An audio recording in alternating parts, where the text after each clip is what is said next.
up, everybody? Kier Gomes here, and welcome back. Hope you all enjoyed that intro. I know some of you have seen me do it before, but it does seem to be a fan favorite, so there you go. So today is going to be a pretty simple day. I actually have a lot going on this weekend. It's my wedding anniversary this weekend, so my wife and I will be out and about doing all kinds of stuff. I may not get a chance to film that much, so today we're going to keep it pretty simple. However, we are going to take a look at a deck of cards. Today we're going to be taking a look at the Leon playing cards. This deck is actually pretty cool. It's a very simple deck. The cards themselves are by USPCC, but in collaboration with the Expert Playing Card Company for the Tuck Case. So two of my favorite card manufacturers came together to collaborate on this deck. It's very simple, it's super elegant, so let's roll that intro and get you guys on your way.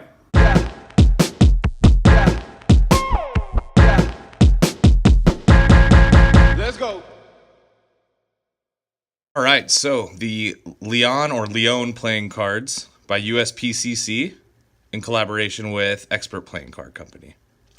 These cards were inspired by Hirosaki, with the concept by Chris Mayhew. A lot of you know who that is. And they were designed by Scott Pearson and Phil DaCosta. All right, so you can see the Tuck Case is devoid of any script or text. There is nothing written on it.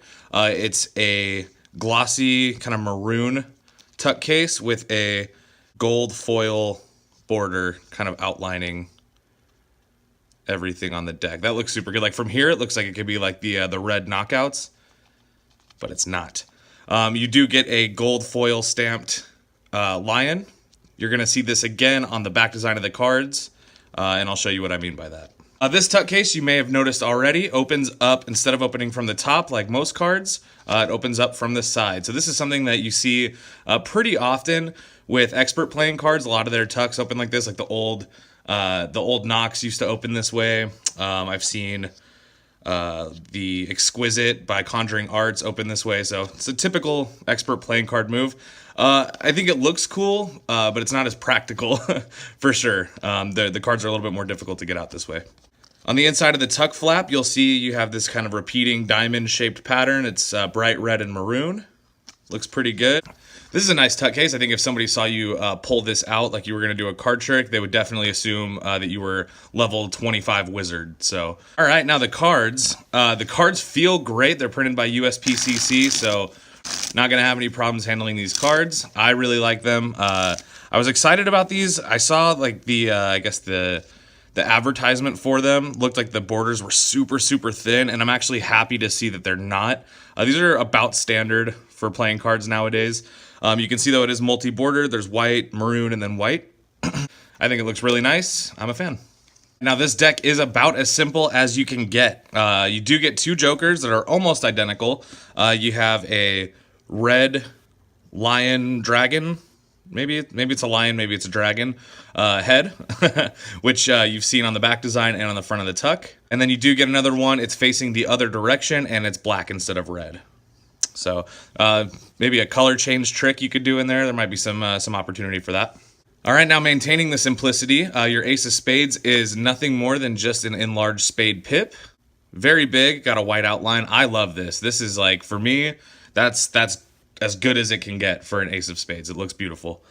The rest of your cards are going to be completely standard. There is going to be some customization, however, on the colors. So you'll see that they've kind of substituted the bright blue and bright red and bright yellow from standard bicycle cards to kind of more of like a mustard yellow, a maroon, and more of a navy blue. I think this looks amazing. This looks super, super good. It goes great with the cards. Other than that, you are going to have completely standard cards.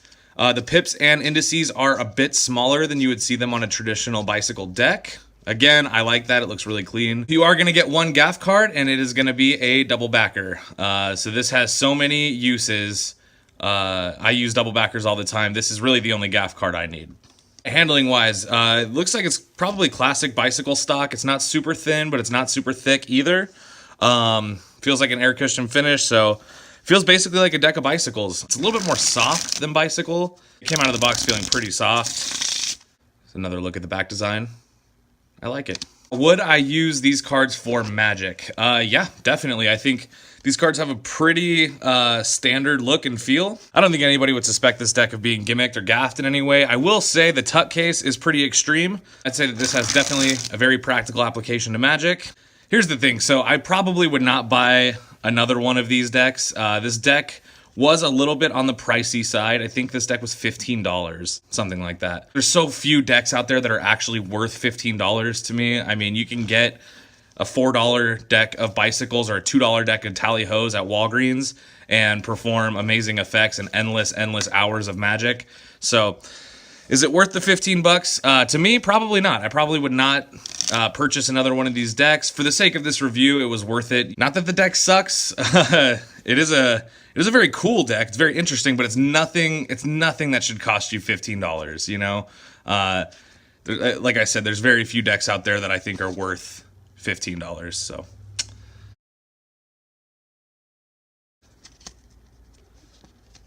However, since we have the deck, let's do a magic trick. All right, magic trick. If you have been subscribed to my channel for a while, you know that sandwich routines and like ambitious card, I think are the most versatile tricks as far as impromptu. But let's go ahead and switch it up a little bit. Here's what we're gonna do.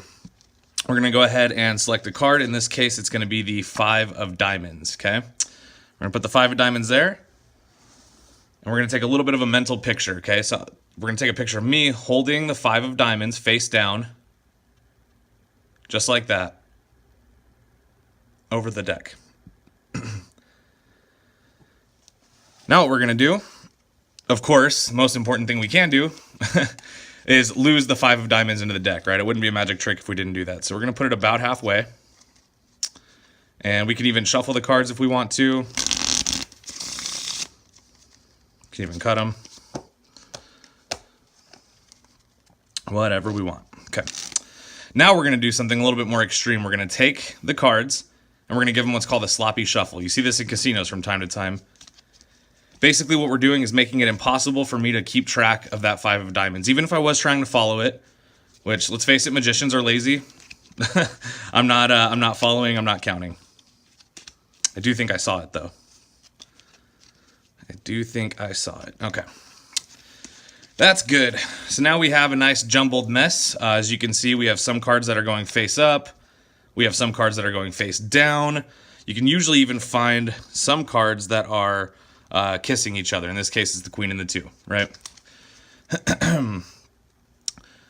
The Joker, obviously, not my card. So as far as finding it goes, we're pretty much lost there. So we'll take the Joker, we'll put it there. Now all it takes is a wave, a shake, and a snap, and we actually put all the cards back to being face down.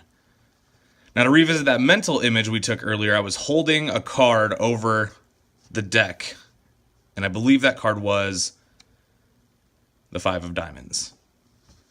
That one's called Back in Time. That's by Jay Sankey. It's one of my favorite impromptu tricks. I do that one all the time. When somebody asks to see a card trick, that's usually the first one I go for. Well, guys, really hope you enjoyed that review. I would appreciate a like and subscribe as always.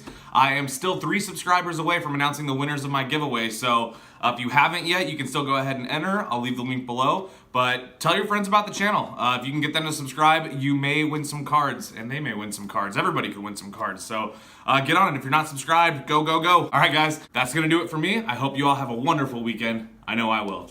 Peace.